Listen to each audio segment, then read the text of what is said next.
It's Murph. Tell you what, it's beef time right now. What's your beef? Next, give me a buzz. I'll get you. I want to hear your sports beefs.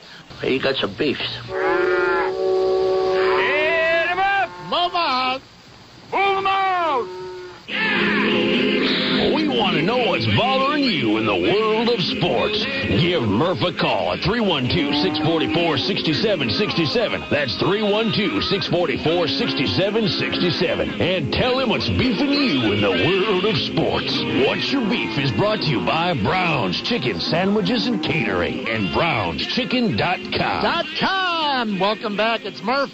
Hey, we'll get right inside the Cubs and Sox and Blackhawks after a lively couple segments of What's Your Beef. Phone lines are jammed. That means when someone hangs up, you dial quickly 644-6767. For my friends at BrownsChicken.com, remember, when money's tight, think Browns.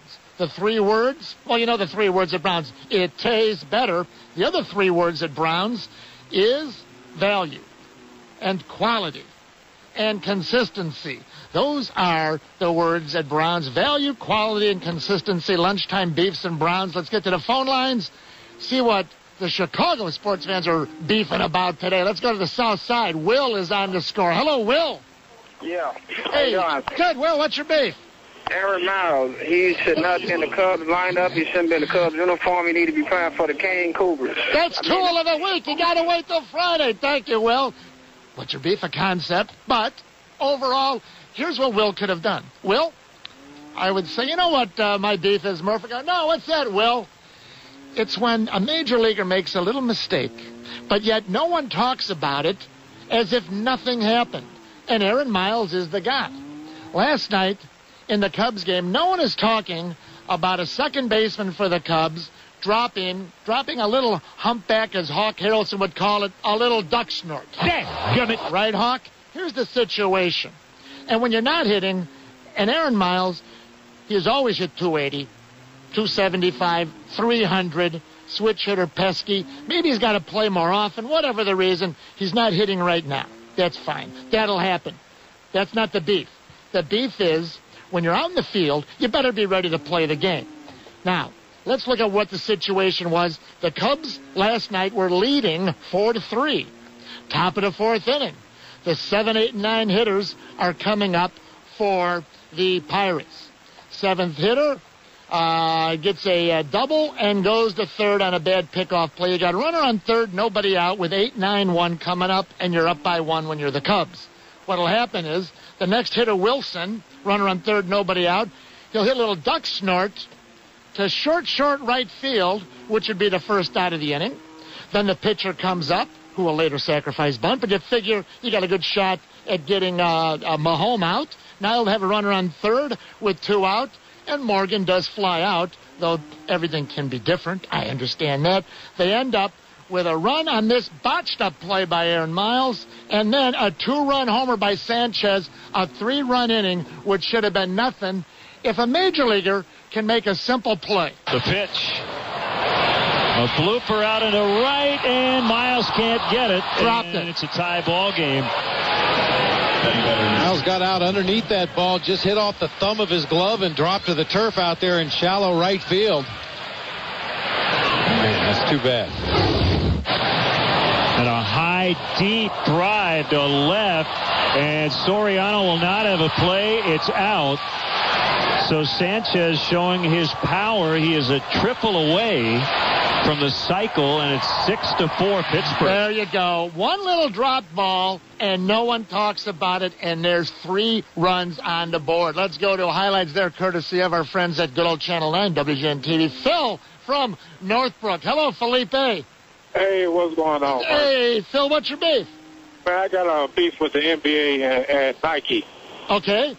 I'm wondering if when Dwight Howard puts LeBron out the playoffs and Chauncey puts Kobe out, are they still going to run these ads of the puppets? Well, I'll just say this.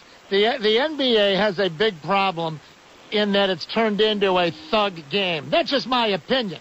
But if they want, these athletes representing their products, they must know that the people watching NBA playoffs enjoy the thuggery and the street brawling. Did you see Kobe Bryant tripped last night? Did you see the replay, or did you see that in the Laker game at all, Phil? I sure did. What? Now, you know what? Everyone likes some hard basketball. Don't get me wrong. Clean, hard playoff basketball. How can you be tripping a guy, and how does that make the fans feel that this is a good form of entertainment and a sponsorship, be it Nike or whoever? Why do they want to be embracing this type of play? No, that's terrible, man. You know, that's terrible. It's not teaching the young kids anything, you know. Not teaching them anything at all. Well, you know what? You're a winner. I agree with you, Phil, and when you agree with Murphy, go visit my friends at Browns. Go hook up with my guys at Browns, all right, buddy? All right, man. Good deal. Hang on. Phil from Northbrook, going to go visit my friends at Browns. By the way. Bud Selig declined to talk to us. Oh, okay. Not this time. Thanks, Joe. Welcome back, Murph. Let's get back to the phone lines. What's your beef, my friends at Browns? You know the Italian beefs for lunch and the Italian sausage for lunch, the Chicago way, it's the real way. And you put them together, you call it a combo, right? I've been telling you that for years. It's the favorite of Frank Portillo, president of Browns. But brand new at Browns, just about, a couple months ago now, the delicious Primo Pasta Bowls. These are fantastic, cooked fresh to order. You get the Southwestern-style mac and cheese. Maybe you love the bold fire-roasted tomato pesto pasta. It's hard to say, pesto pasta. Or the creamy Parmesan Alfredo with Italian sausage. The great Primo Pasta Bowls at Browns. You know it tastes better. Let's go to Mark. First, Roger from Kenosha, Wisconsin. Hello, Roger. Hey, Murph, how you doing? Good, from Kenosha. How can you have a beef up in beautiful Kenosha? What's your beef? You know, Murph, my beef is these players that can't keep their emotions in check even when they're not playing in the game. Are you talking about Ted Lilly last night or what? Absolutely. Drove me nuts. Now, the only thing I will say, Roger, and I agree with you basically, but then there'll be phone calls, you know, this team, that team, they don't show any emotion. They're flat. Who's the leader? How come they don't show any emotion? I know that those phone calls come in also, but you've got the other side of the coin. Ted Lilly probably should have put a seatbelt on last night, right? He should, because you never see them retribution calls coming then. You mean the umps never even it up for you, it seems, right? Right. I got you. Thanks a lot. You know what? 1 o'clock hour, we're going to talk a little bit more in depth as to some of the things that have been going on with umpires and the Cubs manager, who seems very, very sedate and docile lately. Let's go to Chris from Oak Forest. Hello, Chris. Hey, Murph, how you doing? Good. My friends at Browns want to know, what's your beef? Well, my beef's with the whole Cubs organization by not playing the national anthem to the TV audience yesterday and showing the eagle flying around the stadium. I just thought it was in poor taste, being that it was Memorial Day. Well, you know what? I've noticed that it's sort of hit and miss, if I'm not mistaken, Chris, sometimes. And I don't know if it's one outlet and not the other, their commercial load. But I agree with you. It should be, especially on a day like Memorial Day and with the Eagle, which was beautiful. I kept showing the replays of it. And you say, hey, come on, bring it on. Let me see it, especially on a day like that, right? Correct, sir. Hey, you know what? That's a very, very good beef, just like over at Browns. Thank you very much. I appreciate it. Hey, Jay Zawalski, what's your beef? Well, Murph, my beef is this. Yeah. I have a beef with Cubs management. Uh-huh. They've become renowned for ripping off the Pittsburgh Pirates, taking all their talent away. Oh, they have done, Ramirez being at the top and of the Kenny league, Lofton at the time was a good deal for the Cubs. Kenny Lofton. How old is he now? About 44, 45? Right. Probably still could play.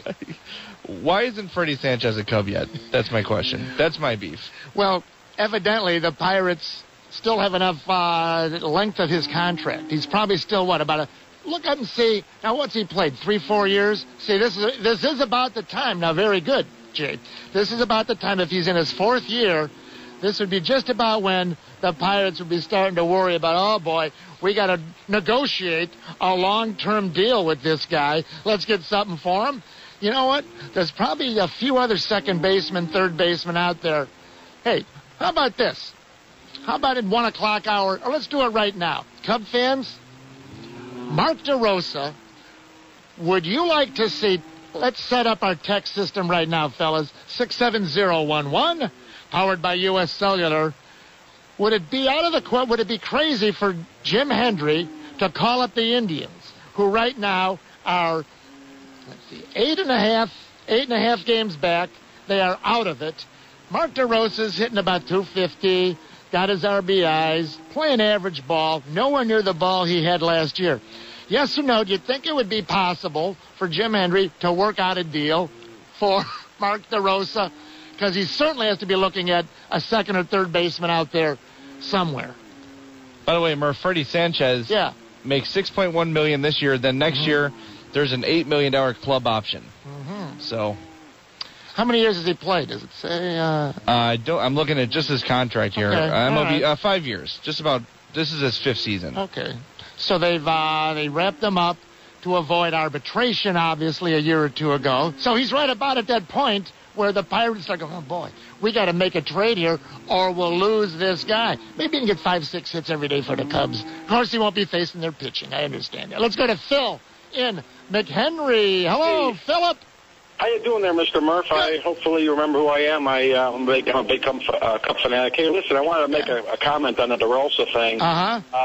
Sources that I heard about are that they're kind of talking to Florida about getting that George Cantu fellow to play third. Yep. For Mike and Jake Fox. They're talking about. That's just kind of a rumor thing. I'm not sure. Well, there's a lot of rumors flying. I know online, offline, in the line, every line, including even Ugla and a lot of different names flying around. So you know what?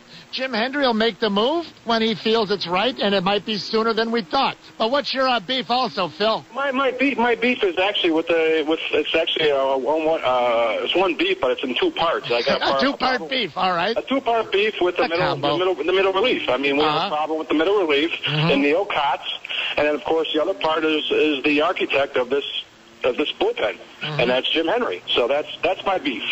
Well, if that beef isn't fixed, there is no postseason. There's nothing. Well, you know what? It'd be nice to have a left-handed reliever that could get lefties out every once in a while, right?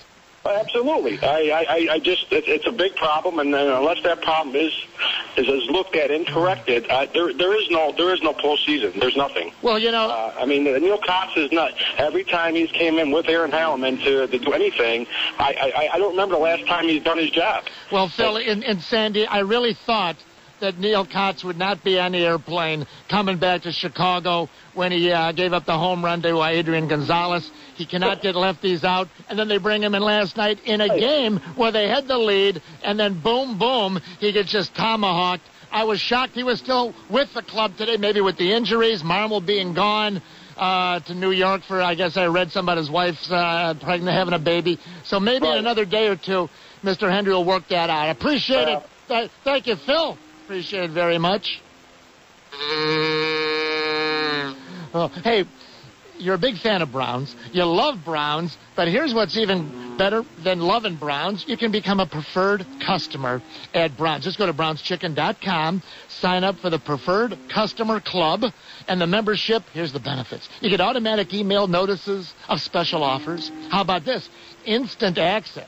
Who wouldn't love this? To downloadable coupons, print, use at your neighborhood Browns. And Browns Preferred Customer Club members like you get exclusive offers going only to club members like you. Let's bring in Mark from Kenosha. Hey, everyone loves the score in Kenosha today. Hi, Mark.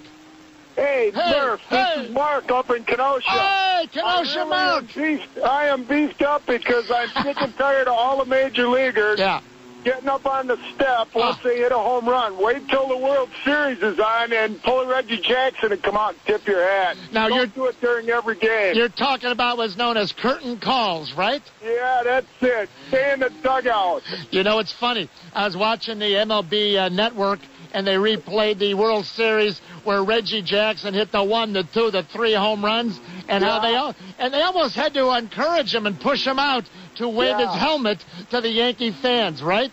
Now they do it for everything. It's overused. Come on, wait till you're in the World Series. That's what I think. Good beef. Thank you, Mark. Could be a long time waiting. I know, Jay, you got a few more beefs. Rodney from Lafayette, Indiana's next, though. Hello, Rodney. Hey, Murph. Hey. My beef is simple. Yeah. Chicago Cubs and non-fundamentals. You mentioned Aaron Miles. You could throw Ryan Friel's brain mistake into that. Ryan Theriot last night, you mean, right? No, I mean Ryan Friel with the ground ball right at him and a slow-footed runner. Oh, yeah. Down to first. Now, and he tries to make the big play instead of just throwing the ball to first. Now, we have to remember, anytime you give the umpire a chance to blow the call, it's your own fault. It was probably that he beat him, but the point is he made the umpire make a decision, and he punched him out, punched him safe, even though so you're exactly right. He could have tagged him or just conventionally thrown. Why do you think third basemen for 150 years throw the ball across? Because it's easier and there's less risk, right? That's right. It's the hot corner. You got more time to throw a guy out. The hot corner. Thank you, Rodney. I appreciate it. Jay Zawoski, you're all beefed up today, too. What's your, you got a bunch of beefs, Jay. I have a beef with NBC for continuing to employ hockey blowhard Pierre Maguire as their analyst. Yeah. At this point, why not just put a Red Wings jersey on him, give him a bucket full of octopi, and every time the Wings score, he can throw the octopi on the ice. And we all know for sure where he stands. The octopuses. Let's go to our final beefer of the day, Chet from Gary, Indiana, not Louisiana. Hello, Chet. Hello. Hey, Chet, it's Murph. You're on the air. What's your beef? Well, my beef is all last week when the Sox had lost 5 in a row, you wanted to throw them under the bus, all the score people and the newspaper people, and get rid of Kenny Williams, get rid of Greg Walker, trade half a dozen guys, tear it all down. Now you guys are in an 8-game losing streak in the worst National League in history, and nobody's saying panic on the north side. You guys need to, even it up a little bit. We got to have equal opportunity panic. Exactly. I love it. Hey, Chet, I like your angle. Hang on. Go visit Brown's for lunch, for dinner. It tastes better courtesy of Murph. Hang on, okay, buddy? All righty. It's Murph. Let's get inside a little baseball. And real quick, the 3 pitchers that Jim Hendry received for Mark DeRosa, all doing pretty damn well. Jeff Stevens at AAA, he's a starter, ERA 2.04. A lefty at AA, a bullpen guy right now, John Gaub at GAUB, 2-0, 2.77 ERA at Tennessee. And down at A-ball Peoria, right-handed starting pitcher Chris Archer, 1-0 with a 1.80 ERA, 30 strikeouts, 25 innings. Not bad. They might all be a year or two away. Stevens might be ready sooner than later. And the White Sox, I noticed over the weekend, have now played Gordon Beckham a little bit at second base and third base. Kenny Williams says, you say what you want. You'll play it the way you want, he says to the press. We'll talk about that after 1 o'clock. And Jim from Evergreen Park. Jim, my text results are coming in.